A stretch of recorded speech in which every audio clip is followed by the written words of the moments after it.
I had a trip to Brisbane 2 years ago. I had a situation where I woke up one morning, couldn't work out what was going wrong.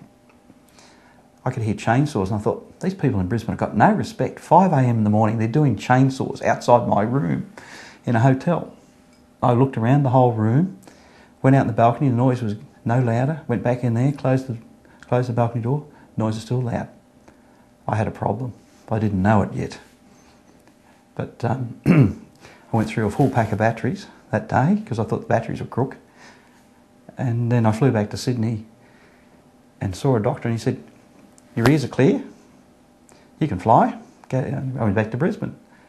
And I decided it's time to ring Maxine. Maxine put me on to the ENT specialist. He put me on to the nurse and he said, go and get an interference test. I said, no, I don't know what that is, but I'll go and get one. Went up to Wickham Terrace to the girls there. Alison and Lauren looked after me.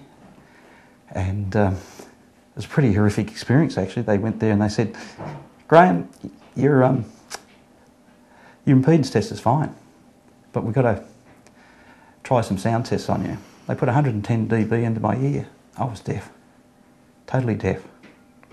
Couldn't believe it. So I started to break down and Lauren took me outside and settled me down, took me over to a specialist. They made a specialist on the spot point for me. I got prednisolone prescribed. They put me into the Wesley hyperbaric chamber for treatment. There's new treatment for increasing the oxygen in your blood to improve my hearing. So I was an experiment. Three weeks later, it came back. I went blind in the process because when you dive, your cornea in your eye changes shape. I couldn't see it. I had night blindness.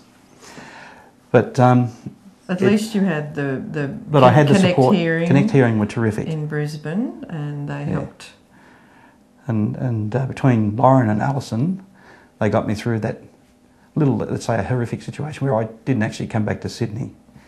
And what they did do is say, well, you got minus 10 dB loss in the right ear. Let's just convert the ear to the right ear, the hearing aid to the right ear for the time being until your hearing comes back, if it comes back. And after about 3 weeks, it came back to about where it was, came back to Sydney and did a few more hyperbaric dives at Prince of Wales, and it was right as rain.